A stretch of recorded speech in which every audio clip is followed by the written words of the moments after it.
Share ko lang guys kung ano yung nangyari sa akin kagabi. So balik kasi kahapon, galing kami ni Papa sa Santa Mesa, Manila, sa Chuchi Eye Center para magpa-check ng mata ko. 2 a.m. pa lang, bumiyahe na kami. 3:15 or 3:10 a.m. kami dumating doon. Kami pa lang yung tao, natulog muna kami ni Papa doon. So dahil wala pa namang mga tao, umiga kami sa mga upuan. Tapos, akala namin 4 a.m. pa rin mag-i-start katulad nung nakaraan na pagpunta namin. So, nag-start yung registration mga 7:30 a.m. na. After naman ng registration, nakapasok naman agad. Nag-start na rin naman agad para sa visual activity ulit. Yung dami ng tao, hindi katulad nung nakaraan. Pero syempre, marami pa rin tao. Natapos kami 12:30 p.m. Bali, nag-grab ulit kami papuntang PITX. Tapos kumain ulit kami doon. Pero hindi ko naubos yung pagkain ko kasi wala na akong energy. Alam mo yung wala na ako sa mood kasi antok na ako. Gusto ko nang umuwi para matulog. Basta pag kulang ako sa tulog, hindi maganda yung pakiramdam ko eh. Tapos nagmamanas na rin yung paa ko. Yung post weight ko naman nung Saturday is mas mababa sa dry weight ko. Yung dapat na weight ko is 52 pero natapos ng 51.5. Hindi pa ako nakakapagtimbang ulit ngayon, pero alam ko na hindi ako napadami ng tubig. Dahil nga ayoko ng ganung pakiramdam. Pero sa tingin ko, kailangan na rin i-update yung dry weight ko dahil pag 51.5 ako, after 4 hours na pagkakaupo sa session, meron pa ring manas dito sa balakang ko. May fluid pa rin dito sa balakang ko, malaki siya. So, ayun nga, nung nasa PITX na kami, pagsakay namin ng bus, natulog kagad ako. Nabibigatan na rin ako sa paa ko eh. So, parang, alam mo yung, hindi ka naman ganun kapagod, pero dahil manas nga yung paa mo, ang bigat niya, so nakakapagod na siyang ilakad. Di pag uwi ko pa lang, nag-elevate na kagad ako ng paa ko para mapunta na lang sa thighs yung manas ko. At nakatulog ako. Nakatulog ako ng nakaupo tapos naka-elevate. Ayan, dahil nakaupo na lang naman talaga ako matulog. Pagising ko, paggalaw ko ng paa ko, namulikat siya. 'Di ba? Ito yung hita. 'Di ba ito yung hita? Ito yung binte, ito yung paa. Ang namulikat sa akin, ito. Ito yung namulikat sa akin, 'di ba? Ayan yung paa. Ito yung paa, binte. Ito yung namulikat. Gumanon siya oh. Yan, gumanon yung paa ko. Gumanon siya. Namulikat siya as in.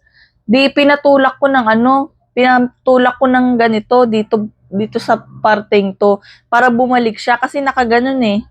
Yan, nakaganyan. So, pinatulak ko ng ganito. Grabe, ang tagal ng pulikat na yun. Parang 15 to 20 minutes bago nawala yung pulikat ko na yun. Sobrang sakit.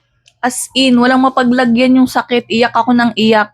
Kasi ang tagal pang mawala, sobrang sakit niya na. Tapos sigaw ako ng sigaw. Grabe talaga yung tulo ng luha ko. Tapos sabi ko pa, kinakabahan ako sa puso ko. Kasi bago pa ako mag-dialysis, araw-araw akong pinupulikat. Tapos wala pa akong heart failure noon. Kaso ngayon, syempre, iba naman na yung case ngayon. May heart failure na ako. So, kinakabahan ako sa puso ko. Sabi ko, natatakot ako sa puso ko kasi baka mamaya bigla siyang huminto. Yun yung nasa isip ko. Kaya, hindi ko na malaman yung nararamdaman ko. Hindi ko na maintindihan.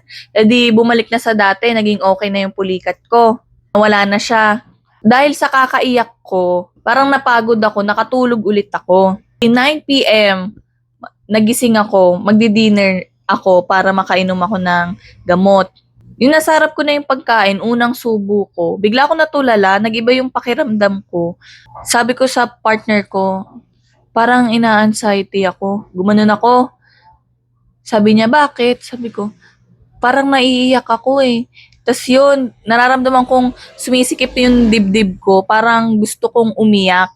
Ganun. Tapos yung isip ko, hindi na mapakali. Ang dami niya nang iniisip. Alam mo, hindi ko makontrol. Basta may sarili siya eh. May sarili siyang mundo. Nag-iisip siya mag-isa. Ganun. Ang dami niya iniisip. Tapos natutulala na ako. Tapos bumagsak na yung katawan ko. Gumanon na ako. Tapos yung pagkain nasa bibig ko lang. Hindi ko na siya manguya. Ganyan. Tapos hinawakan ako ng partner ko. Yun, parang parang natauhan ako, parang bumalik ako sa sarili ko, ganyan. So, minamasahe niya ako, pinapakalma niya ako. Tapos, pinamasahe ko yung kamay ko para makaramdam ako, ganyan. Para bumalik ako sa dati. Ganyan. So, yun. Basically, anxiety attack. Dahil sa pulikat. Dahil sa pulikat, kasi niisip ko, paano na ako babalik doon sa Chuchi? Sabi ko, dahil natatakot na nga ako sa pulikat ko, sabi ko, hindi na lang akong makakakita, ayoko nang bumalik. Kaya parang natatakot na akong bumalik, natatakot na akong umalis ng bahay, natatakot na akong mapagod, ganun. Kasi nga ayoko talaga yung pulikat, sobrang sakit. Sa mga nakaranas nun, alam ko makaka-relate kayo kung gaano siya kasakit. Tapos siniisip ko, paano ako makakapagpa-check up sa NKTI, paano ko maaasikaso yung mga GL. Ayan, kasi nahihirapan na kami sa pagbili ng gamot. So yun, ang dami ko nang iniisip noon dahil lang sa pulikat. Ang dami na kagad ng isip ko. Iniisip ko na kagad yung mga hindi pa nangyayari. Na baka pagbalik ko, ganito na naman, pulikatin na naman ako, ayoko na nga ng pulikat. Kotang-kota na ako niyan nung hindi pa ako nagda-dialysis. Kaya yung unang video, naka-oxygen ako. Yan, naka-oxygen ako habang pinapatakan kasi nga, yun yung time na na-anxiety ako. Tapos, tumunog yung alarm. Grabe, comedy pa yung nangyari. Yung ina-anxiety ka na, tapos tumunog yung alarm kasi kailangan ng magpatak ng sa mata. Tapos okay, time out muna sa anxiety, patak muna. Ganun. Dahil nga sa anxiety, kaya ako naka-oxygen, dahil nahirapan akong huminga. Parang, nagaganon ako kakaisip na yun, na inaatake kasi. So, buti na lang, okay na ako ngayon. Thank you, Lord. Okay na ulit. Nakaligo na ako, wala pang suklay. So, yun lang, na-share ko lang kung ano nangyari sa akin kagabi, kahapon. Yun lang, hanggang dun lang po. Thank you guys for watching. Peace!